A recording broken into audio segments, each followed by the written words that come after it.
তেল গরম হয়ে গেছে, আমি একটু কালো জিরে দিয়ে দেবো। এই দেখো বেশি করে একটু কালো জিরে দিয়ে দিলাম।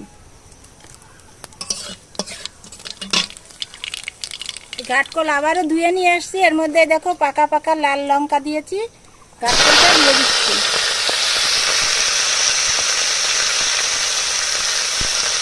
এবারে একটু লবণ, এই যে লবণ আর একটু হলুদ দিয়ে দিলাম। এবারে কাঠকলটা ভালো করে ভাজা ভাজা করবো।